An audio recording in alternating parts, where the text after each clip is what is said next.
12:03 Saturday, a rainy Saturday inside by a phone. Give us a call. Pain management. You've got pain. You've got questions. Just medical conditions overall. Dr. Lou's here for the entire hour.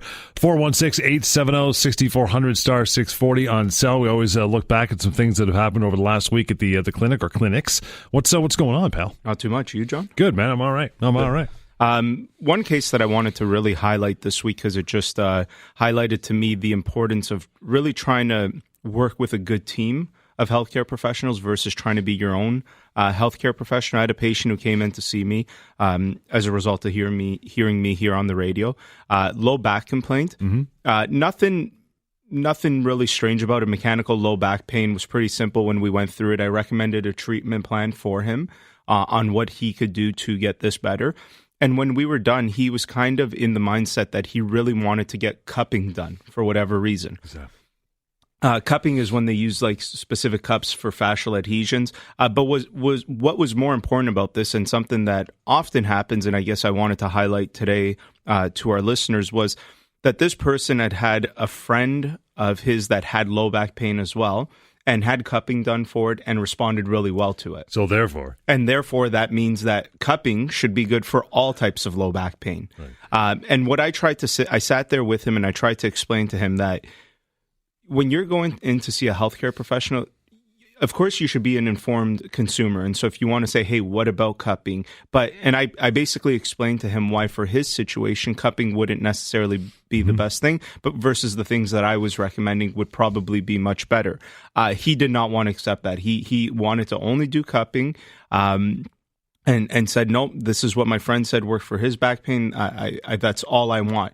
And I just had to politely tell him that that's not really the way it works, right? We could do it, but if you really want, I'll look at the side effects of it, and there'd be no big side effects to do cupping for him, besides the fact that he's just not going to get better because his problem's not going to respond. And then he'll blame you. And that's a bigger thing where, sometimes, and I see a lot of clinics out there that will just have patients who come in, even if a family doctor or a specialist has referred you to a clinic and said, here you go, I want this patient to have interferential current, for example, and ultrasound therapy. Right. It is still the job of the therapist. Everybody has their own liability and everybody's their own professional. Bet. It's still their job to do a correct assessment and make sure that the modalities that have been recommended are actually the right things for the problem that the person has. We shouldn't just be doing things because, my friend's friend or my aunt or this person or that person. Pain, we've gone through this. Back pain could be a result of so many different things. No kidding.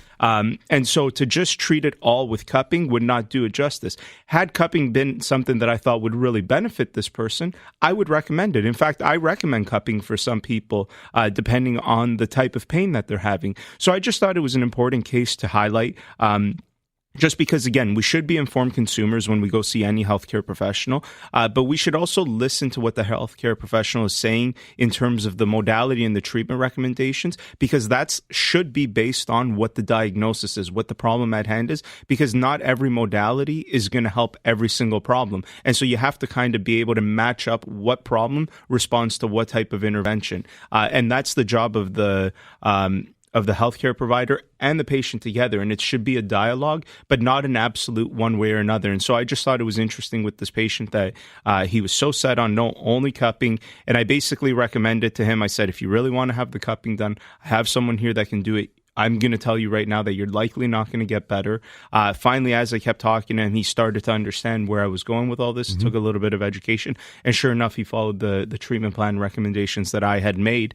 But that's not the first time that I've experienced that type of case where a patient, it's not uncommon to have somebody come in and say, oh, yeah, but my aunt's friend did this, and this is what helped them, and this is what I need. And again, your elbow pain, your shoulder pain, your low back pain, your knee pain, there's so many different causes from individual to individual that we can't just be saying that something that someone else did is going to help it. Because the other thing is most people don't know what the actual problem of the low back pain is. You can have mechanical low back pain, but for one person it may be more a joint issue, another person it may be more of a muscle issue, another person may be more fascial. So we have to, again, work as a team with both the healthcare professionals and the patient, have a dialogue, listen to the recommendations, and then, of course, informed consent is important from every patient. We need to go through with every patient what our plan of management is, what we're recommending, give them the risks and benefits so that they can make an informed decision and consent to that treatment. So that's also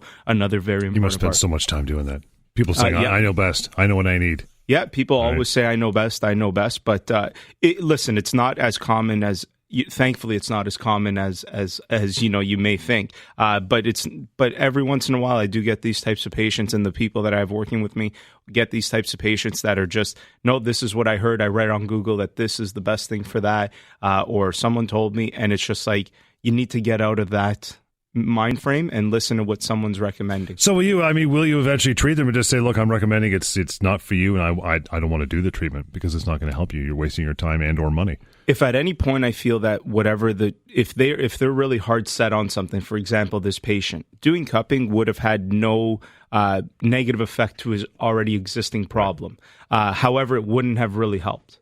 And so that was my bigger... Would have been a zero-sum gain, right? I just want people, because the worst thing you can do as a healthcare professional is do something that a patient wants. They don't get better. They blame you. It's funny because patients will come in, they'll do treatment for, weeks with you. And then for whatever reason, they'll, do something on the side and they'll say, you know what fixed my low back pain? After all that treatment, I finally did this thing and it helped. They don't realize it's a cumulative effect. Right. So they like to take responsibility for when they get better, but when they don't get better, it's your responsibility. Yeah, for sure. 416-870-6400, star 640 on cell. Open lines. We have them for you. Have questions for Dr. Lou, pain concerns, bring them on here till 1 o'clock.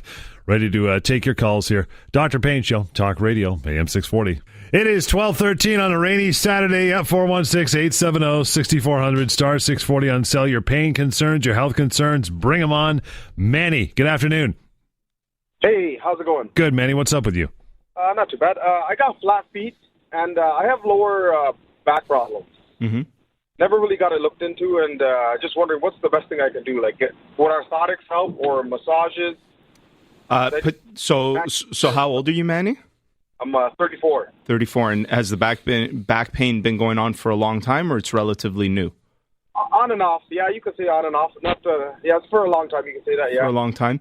Yeah, there's no doubt that flat feet could contribute. Obviously, when your feet are flat, your feet are meant to have a natural arch in them to help absorb shock throughout the body.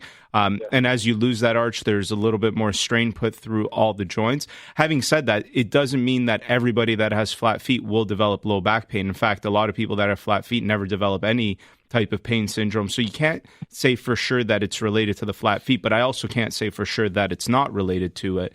And then again, in terms of the treatment recommendation, let's say we did do something to determine, yeah, you know what, if we had a bit of an arch in your foot, that may help diminish your low back pain, then yeah, something like an orthotic might be a good idea. Or if we determine, no, it's not necessarily related to that, then yeah, maybe some type of a treatment like massage therapy or physio or chiro may be the other option. Or the other option is maybe a little bit of everything. So obviously, it's really hard to say without looking at you for sure and assessing it. But definitely, there can be a contributing factor of your low back pain related to your flat feet. What do you stand a lot during the day? Do you walk? What's kind of like? I do a lot of heavy lifting and stuff at work. Okay, so walking as well, and I'm in safety shoes. Okay. Yeah, so it may also be related to just the repetitive sprain of the type of lifting that you're doing, contributing to your low back pain. I've had plenty of patients with your similar type of history, and oftentimes I find that a multi-disciplinary approach, which includes treatment, some type of an orthotic, et cetera, helps. The one issue that I have with orthotics is you'll go to some clinics and all they want to do is straight into an orthotic without doing any treatment. And I don't necessarily think that's always the best approach. Sometimes you have to induce an effect, a desired effect that you want, and then use that customized orthotic to help hold that effect. So it should be timed right, versus just there are a lot of places out there that you go to and it's the first thing they say is, yep, you need orthotics, because it's a big money maker, right, for a clinic. So I'd be hesitant and you see these places popping up everywhere. They're all over the place in malls. They're in strip malls. Yeah, now. They're in strip malls. It's just a place, go get your shoe and an orthotic. All it really is there's no good clinical reasoning to doing that. It's just so that people can utilize their health benefits to get an orthotic and get a free Throw shoe an out of insert in it. your shoe and away you go. Yeah, and oftentimes the people don't even care about the orthotic; they just want the shoe out of it. I'm not a big fan of these places. I think it's unfortunate for the paramedical services overall because it goes more towards just providing a service to, eliminate people's benefits versus benefits are there so that when you need them, they can take care of you. You shouldn't necessarily be of the mindset that I have to use up all my benefits by the end of the year. No, they're there so that you use them when you need them.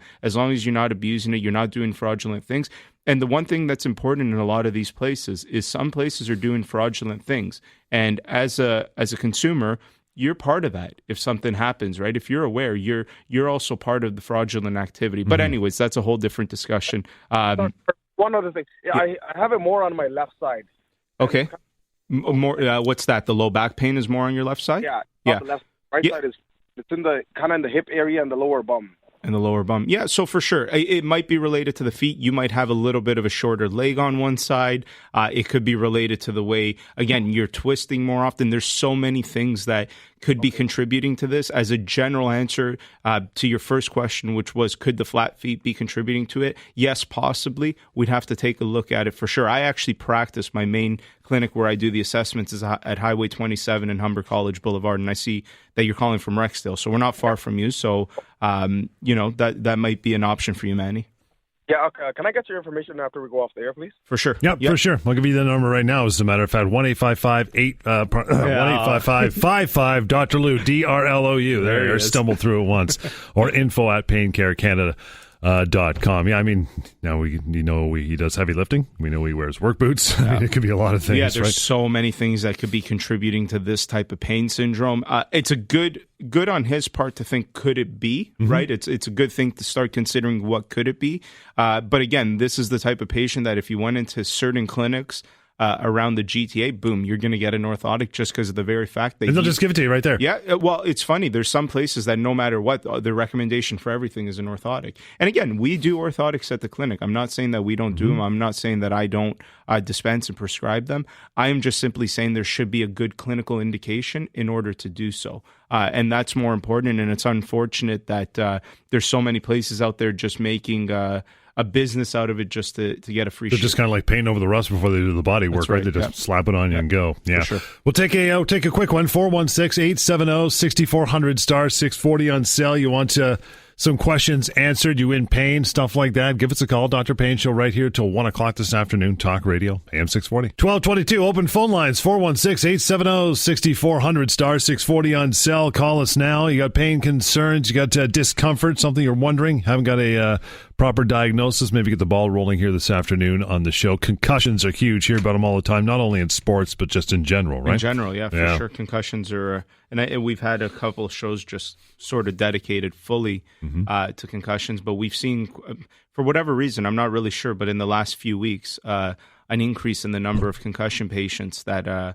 coming to the clinics. Oftentimes they are young males in sports, seems to be the more common type of presentation, but definitely something to take a look at. I am a big proponent for proper concussion screening, proper return to play guidelines, and these things shouldn't be rushed because, I mean, it's a brain injury. Yeah, it's a brain injury. And the thing about neurological tissue that's different from, say, like your skin, when you have a scab, it heals, right? Those cells are very good at replenishing and repairing, versus brain tissue isn't like that. That's why things like paralyzed, if you become paralyzed, it doesn't heal because nerve tissue doesn't do a good job of regenerating, and in some areas it doesn't regenerate at all. But definitely when you, a lot of people don't realize when they develop concussion symptoms, because there's so many different types of concussion symptoms. Such as, well, obviously headaches are a big one, sensitivity to light, to noises, neurological types of symptoms in the extremities like shooting pains, numbness, tingling, anything. You can even develop things like nausea and vomiting, again, because it's affecting your brain. Your brain controls your whole body. So realistically, any type of symptom could be related to concussion symptoms. And it's very important that the right type of treatment is done in order to get these people back. One of the issues with concussion is that when we look at the vestibular system is basically the system that tells our mind where our body is in real time. It's our gyroscope, right? Exactly. It's our balance, right? And it's made up of a few different things. It's obviously contributed by the eyes, the ears, and the neck, head position, and a few other things. Oftentimes what I see is done wrong is a lot of people will just treat one of the three versus treating all three at the same time. And so a lot of the patients that we've had come in with concussion type symptoms have already had a lot of treatment for, say, things like their neck and their headaches. They're treating that part because that part is easy to touch, right? Like you can reach your neck. It's hard to touch the inner ear canal and the vestibular system related to eye movements. But there are different techniques that you can use in order to affect those systems. And again, I don't think affecting only one system is the answer. But anyone that has a concussion and comes through us, we're doing a full protocol where we're trying to analyze all three of the things that could be contributing and then trying to treat all three things to get the people or the person better from those symptoms. And again, and return to play is very important because you don't want to send somebody back too soon because then the risk of re-injury occurring is really high. The other problem is when you're dealing especially with elite athletes, they don't want to be off of their sport, right? Like it's very hard to tell people who are elite athletes, you got to take time off. It's one of the hardest things that we have a challenge within the sports medicine type world is trying to work with patients and tell them that rest is an important part of their treatment plan. And so, you have to find ways around it where you kind of make it active rest, right? So they may be able to participate in practices as long as there's no head trauma being involved, specifically when we're talking about concussion. But it's definitely a thing that you got to work with the patients to make them understand that rest is a component of that head trauma for sure. 416-870-6400 *640 on cell. You want to call in? How simple in your clinic? How simple is some of the simplest things you've seen done that would cause a concussion? I mean, you don't have to drive your car into a wall and bounce your head off your dashboard. You've probably seen simpler things. Right? It's silly things. I've seen it even with people kind of like bending down to pick something up and then they smash their head on the edge of a table type of thing, right? Again, concussion is just when we've basically defined what's coop counter coop, which is essentially the brain moves within the skull and hits the sides of the skull, right? And that causes some type of bruising, swelling, et cetera, in the area. So really anything could set it off. Sometimes it's not related to sports. See, the thing is in sports, we expect it. So as soon as somebody gets hit in sports and they develop these types of symptoms, they automatically will call it almost themselves a concussion. Right. The harder part is when it's in day-to-day life and things like that, like, I was picking something up and I banged my head and then I've developed headaches a few days later and you tell them they have a concussion. They're like, well, I can't have a concussion. Play football. Yeah, I don't play football. And It's like, no, it's not just a concussion term. This is a term used for when there's some type of trauma that's induced to your brain through some type of an impact. And you don't necessarily even have to hit your head. Maybe just the jarring effect, a little fender bender, common in car accidents, work accidents, slip and falls, day-to-day stuff. It is something that is I think more prevalent than we're willing to accept. The bigger thing too, what I'm a big proponent of is baseline testing for people getting into sports. And what I mean by that is if you have a child right now who you want to get involved in hockey or whatever, or they tend to be getting a little more competitive, you can get baseline testing done on their neurological level right now. So where are they? Because a lot of the times the thing that's hardest to struggle with is once they have, quote unquote, a concussion symptom, we don't know where they were before. What was normal? Yeah, exactly. We need to define normal for somebody in order to know what are we getting them back to. Smart. And so a lot of teams are now starting to implement this baseline testing where at least you have some type of reference for this person's normal. And that way, if something happens, you can look at, okay, how much have they deviated from normal? Right? Like, is this a really, really bad concussion or is it not too bad? How close can you get them back to normal? So those are things, again, that we offer at the clinic, baseline testing. We also have a corporate and sports outreach program where we work with different businesses and sports teams with these types of things. If anyone listening is interested, you can obviously call us and we can set these things up to kind of, again, baseline testing for young people getting involved in a lot of different sports. Really, really important from a diagnostic standpoint. How young will you go? I guess it depends at what level they're at and how much trauma. But I mean, that's not to say that a kid who's learning how to skate can't fall and bang his head, right? So I mean, 3 or 4 is probably pretty young, but maybe 6, 7 years old is not a bad idea once it starts becoming a little more intense. Got time for your phone calls. Some time to dial in. 416-870-6400 star 640 on cell. Reminder, free consultations. You go see Dr. Lou. info@paincarecanada.com for email. And we'll get to lots more of the Dr. Payne Show. Talk Radio, AM 640. It is 12:43. Dr. Payne Show, by the way, free consultations. That makes it worth it right there to drop by the clinic. 1-855-55 Dr. Lou. DRLOU.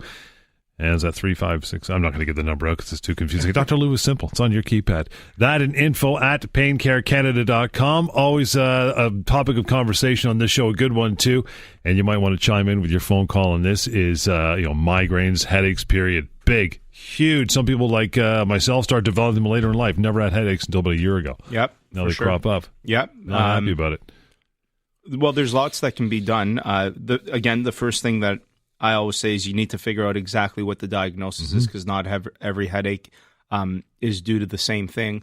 When we look at headaches, we essentially, especially a new headache, we're looking at essentially, is this pathological? Is it something potentially very dangerous, or is this something more benign? Which again, those are the things we'll deal with more when you look at things like migraines, tension headaches, cluster headaches. And those things now fall into a different category. One of the biggest comments I have for people is creating a headache diary, where you're actually looking at everything around the headaches. What did you eat that day? What was the weather like? Sleep pattern. You name it, you write it down. And what happens is a lot of times headaches are just the result of a triggering factor. And so the key becomes, how do you identify what those triggering factors are? For example, you've heard people say, if I eat chocolate, I get migraines. Red wine. Or red wine. Tannins, yeah. Those tend to be very much easier things to identify, because you may not necessarily be having chocolate all the time or multiple times during the week, but definitely... But, it does become important to identify those, because if you can figure out what the trigger is for a headache, you can then make the choice to not, have that trigger. Or if you do, the consequences of it. And so I think that's usually my first line of recommendation for anyone experiencing headaches. Make a headache diary, take it into a professional, go through it with that professional, so that way you can look at common features. Again, some of them are not as clear-cut as chocolate and red wine. Sure. And that's why you may need a health professional help you, because obviously if you know it's chocolate, you can just eliminate chocolate. But you should definitely try to look for what the triggering events are, for sure. 416-870-6400, star 640 on cell. So, Twinder, good afternoon. How are you? Good. How are you guys? Good, man. What's your concern? My concern is I'm 28 years old, right? And when I'm working and stuff, I drink a lot of water, because I'm supposed to drink a lot of water. But then the thing is, I'm always going to the washroom, and I always have to go take a number 2 4 or 5 times a day, right? And it's really water based, and it's not solid, right? And I feel good after, but some people are saying that's not, it's not supposed to happen. Right. That's wrong. Yeah, a little too frequent. It's too frequent. Why? What's the ramification? Why is that happening? And what's the ramifications about that? I have a couple of other quick questions as well. Okay. Sure. Well, let me just comment on that one quickly. Your gut does also absorb water in order to, go, as you say, number 2. So if you're drinking a lot of water, it's just, natural that your gut would absorb more of that water and put it into the colon and excrete it from the body that way.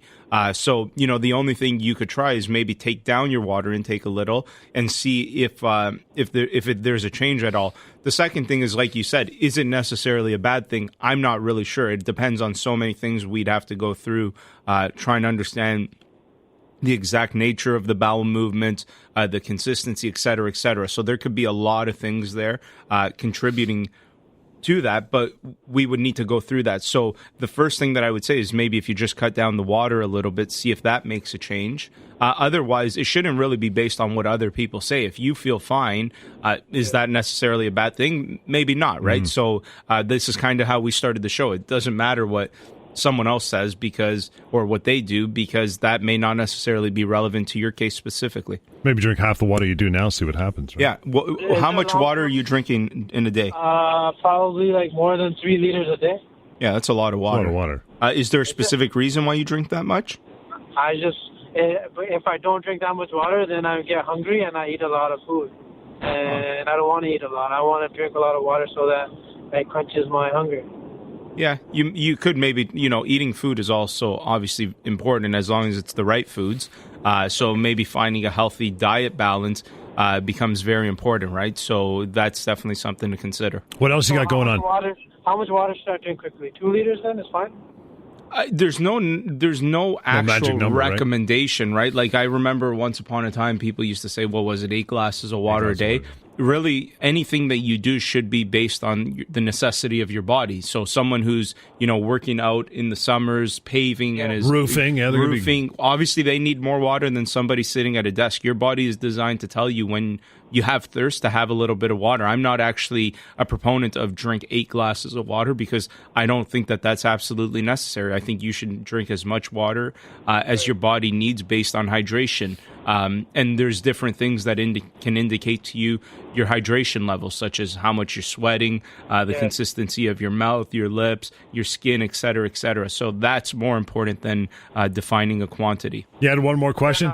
One more is my mom has a lot of ankle problems. Like her feet really swell up really quickly. Like she'll walk like a little bit and like her feet kill her. Like you can't even see her ankle anymore. And she has blood pressure problems. So this is like a 2-in-1 question. Like why does her feet like swell up so quickly? Like it hurts her. Like you can't even see her ankle. It's like you don't even want to look at it. Like it doesn't appeal to the eyes.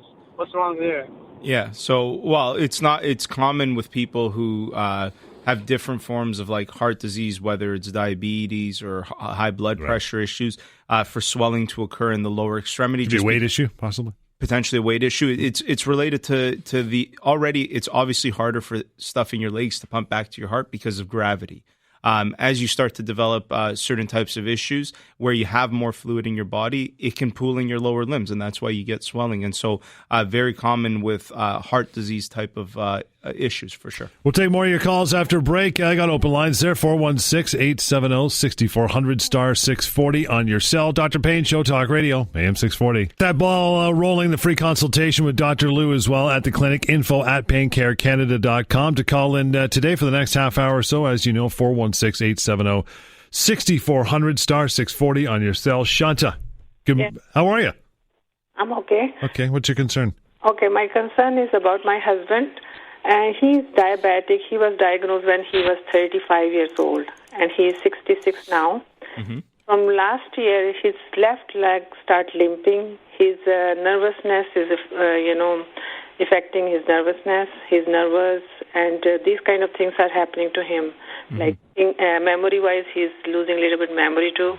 Okay. Wondering if there is anything can be, make him better. So what is this all due to? Because I see here on the comment section, was this following a stroke? Yeah, he had a stroke in 2003. Well, okay, that was a long time ago. But since last year, all these things start happening at one time, Okay, and has he had it checked out at all or no? Yeah, but nobody seems to, know enough to do anything, Has he had any more scans of his brain, like a CT scan or an MRI?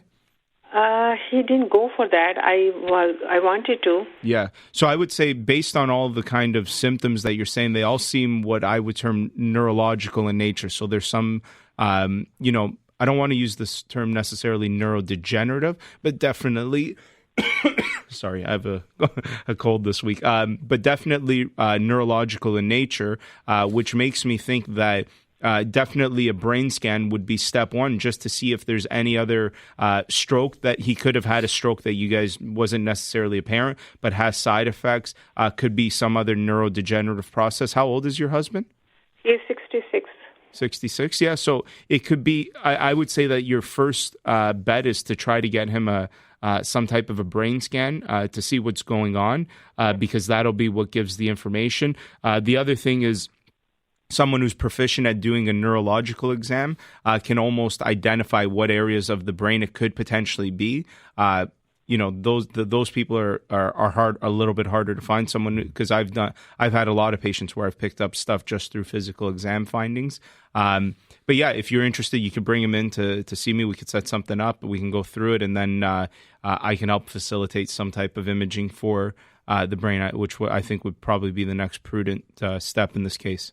Okay, can you give me your phone number without your name, just in numerical? Oh, that's a good question. I'm not even sure. I know it is DRLOU. Somebody do the math. Hang on, let me pull up my phone here. Okay, so 1-855 55 3 7 5 6 Okay. 8. 37568. So 1-855-55-36758. Yeah, I'm not even sure that I knew it. I like it the other way around. Yeah, it's so much easier with Dr. Lou. 416-870-6400 star 640 on cell. Got John on the line. Hey, John. Good afternoon. Hey, how you doing? Good, brother. What is happening with you? I got this issue with my neck for about a year and a half, and had an X-ray. I think my memory serves me correct. The X-ray determined that I had a degenerative disc in my neck, and I constantly had this pain when I go put my right ear to my right shoulder, and it kind of like hurts like pretty much close to the, I would say, the middle of the neck and radiates down almost into the shoulder. And I'm wondering whether or not there's anything I can do for that. Yep, for sure. So one of the biggest things that I've talked about a lot actually is imaging. When you see, how old are you, John? I'm 46. 46. So first off, degenerative disc disease, the correlation between it being clinically relevant and not being relevant in a person with neck pain is about 50-50, which basically means it might be related to your degenerative disc disease and it might not be related to it. And it's kind of equal there. Degenerative disc disease is something that we can almost take an X-ray of everybody over the age of like 22, 23 or so, and we'll start to see some degenerative disc disease. It's just wear and tear. It's the natural process. The bigger question is that amount that's being shown on the X-ray relevant to the symptoms that the person is experiencing, which if no one's ever looked at you clinically to try to correlate the two, it may not be related to that. It may just be related to a simple joint issue or muscular issue. So I guess the simple answer is yes, of course there's something that can be done for your neck pain. What exactly we would need to assess in order to determine, okay, what are the clinical findings from a physical exam perspective, and are they correlating with what the images are showing, or are they not correlating it? Because, that's the problem with imaging, tends to be a little bit overused in our healthcare system, and the problem with overusing it is that a radiologist's job is to comment on everything that they see. Mm-hmm. Okay. When a radiologist comments on something like degenerative disc disease or this or that, all these things that what we would just call anomalies, they're just there. It's not necessarily normal, but it's not necessarily bad. Right. You still need to comment on it. Our job as healthcare professionals is to now tell a patient what's on that image. And when we start saying things, people hear these terms and they think, oh, wow, that I've got all this. Yeah, I need to get this further checked out. And that may not be specific to your case, John. I'm just kind of using that as a leeway into another topic. But from your perspective, for sure, it might be related to that. It might not be related to that. There's definitely, if the neck pain has only been going on for a year, there's no reason why it's not something that should be able to get managed from a very conservative perspective. It's just a matter of someone taking a look at it and trying to get to the bottom of it. So is this like almost one of those conditions that, just like how a lot of children get diagnosed with ADHD deficit disorder, is it almost kind of the same like premise where I guess a lot of practitioners will automatically assume because there is a degenerative disc that the problem therein lies is the disc, and that's actually not even the question? Yeah, and so the other issue too is depending on the person that you're seeing. See, pain management is kind of its own little separate niche if you really look at it, but however it's kind of dealt with as almost like not a big deal, because again, something I always say is pain often affects the quality of our lives and not necessarily the quantity. And so we have a lot of specializations related to specific things that affect the quantity of our lives. But yeah, definitely, I think that a lot of people, number one, general practitioners, and not all, but there's some, and even some chiropractors, some physiotherapists. I'm not going to say that it's profession specific, but in general, most people don't have a good handle of what's going on when it comes to pain management. And again, once a doctor takes an x-ray and sees degenerative disc, it's the easiest thing to tell a patient, because in the absence of telling them that, they may have to say, well, I'm not really sure. And, Right. a lot of times they don't want to say, I'm not really sure. And yeah, is it analogous to the attention deficit in kids? Yeah, there might be a little, overuse of all these things as we move, in the future, as we start progressing through healthcare. You definitely do see a lot of terms being thrown around. Like one of them that I'm not a big fan of is something like fibromyalgia, right? It's a disease, yeah, right? And all it just means is pain, right? That's all it means. But we've termed it something so that when you term it something, someone can use that term to describe themselves. There can now be a whole new set of treatment intervention towards that new problem. So it might be analogous, but focusing on your specific situation, definitely something that we can help with. John, 1-855-55 Dr. Lou, DRLOU is the number you'll want to call, or info at Pain Care Canada. Free consultations. Get in, see Dr. Lou as soon as you can. The Dr. Pain Show continues, 416-870-6400, star 640 on cell to call into the show between now and 1 o'clock. Talk Radio, AM 640. Wow, 12:54 already. When did that happen? That happened right now. Big time. You got a couple minutes. You want to get a phone call in, 416-870-6400, star 640 on cell. Barring that, we will continue our discussion on the evil migraine, the headaches that so many people suffer. Yeah, the headaches. Yeah, for sure. And again, that my biggest recommendation going back is the headache diary. But like all things pain related, see, the thing is, people often, when you say, do you have pain, and they talking about headaches, they don't think headaches are pain for whatever reason. But it's still defined as some type of a pain syndrome. Even like numbness. See, the bigger thing is character of pain. Even when I ask people who have like numbness and tingling, I'll say, where is your pain? And they'll say, I don't have pain. I have numbness and tingling. That's good. They're describing a type of pain type of character, but that doesn't necessarily mean that they don't have pain. But the biggest thing, again, just to reiterate for everybody listening that is experiencing headaches, they've been experiencing them for a long time, the headache diary, writing down every single thing you can think of, what you ate that day, being as specific in terms of quantity, where you got that stuff from, because maybe that could be a triggering factor. The type of detergent that you use, the types of things you use to clean your house, where you were, et cetera, all those things can have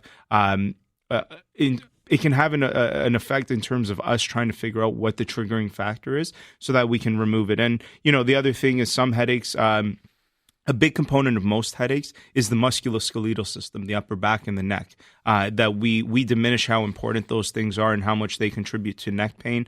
And a lot of headaches are just a referral pattern from the neck itself. Like, could it be something as simple as swapping out a pillow? Potentially, it could be something as simple as that. It may not be as simple as that. It may be more, they're working at a desk and their monitor is not set up. Or cell phone. The right ergonomic way to do things, or the more ideal way to do things. And so, that may be a contributing factor, and maybe related to the type of work they're doing. If they're working out a lot, like I've met a lot of people who are borderline bodybuilders, and they talk about they have a lot of headaches. Well, sure, when you're doing, trap. For sure, you're working your traps out all the time. Those things become tense. There's nerves there that go into your scalp. You're going to create headaches for sure. It's just inevitable.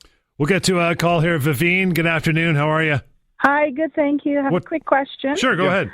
Okay, so I've been seeing a chiropractor 3 times per week for the last year, approximately, and we're going into our second year because I have a bruised spine injury from a car accident many moons ago, and because I have pain every day. But now I've always been concerned about the neck, twisting your neck. I forgot the name. I'm a bit nervous, probably. But I don't feel comfortable with it. I do feel relief, though, having gone for a year. It's the first time giving that treatment a chance. But I stopped for about 4 weeks, 4 months, and now I'm back to almost where I am. And I'm trying to think, is there another option for someone that's afraid of their neck being turned the way the manipulation does. You mean? The manipulation, that's the word I'm looking for. Thank you. I'm afraid of it, and he's aware of it, and he's very gentle. I'm not complaining about him, but I just wonder if there's an alternative for someone like me that has a bruised spine injury from a car accident. It's very old. It's everyday pain, work, wherever, have adjustable chairs, all kinds of situations. Is there anything else other than drugs all the time? Yeah, for sure. There's always some type of an alternative to any type of treatment intervention. I guess the bigger question becomes, is it as an effective type of treatment? Yeah. So when you look at something like a manipulation, what a manipulation is actually doing is every single joint in your body has a range of motion. Right. And we usually try to divide that range of motion into quarters. So there's the first quarter of range, the second, third, and the fourth. A manipulation takes it a little past the end range in order to create some type of a neurological effect. So you can also do something that's called a mobilization, which you would say like a grade 4 mobilization, which is right in that end range, mobilizing into that joint. So that's an option. You could use other interventions like acupuncture, soft tissue therapies. Yeah, I've tried everything. Yeah. So, and it's just a matter of, does it have as good of an effect for you as those other things? But I would definitely say that anytime someone is afraid of something, I believe personally that would diminish the prognosis of that intervention, just because there's a fear component, right? And so if there's a fear component, then you should try to do your best to eliminate that fear component and do other things. So there are other things that could be done for sure. I always go through with my patients if they're afraid of, and even things like acupuncture. Some people just don't like needles, right? So although I may think, that's the best thing that's going to help your situation, if they don't like needles, I'm not going to use needles, right? Same thing. If I've recommended a manipulation to someone and they don't like, the feeling of it or the noise that it makes, whatever, then, we got to try to find an alternative as a team. Again, that dialogue between patient and doctor. But the big thing is what I started with is the informed consent. As long as you're giving that person consent to do it, although you're afraid, they're still allowed to do it. But if at any point you feel like, you know what, I want to stop this, I want to try something different, all you have to do is say that, and they have to stop and look for something different. Moving forward till next time, 1-855-55 Lou, DRLOU. Free consultation. Call in. Get a hold of Dr. Lou for that, and info@paincarecanada.com. You want to drop him an email as well. We'll see you back here next Saturday. Dr. Payne Show, Talk Radio, AM 640.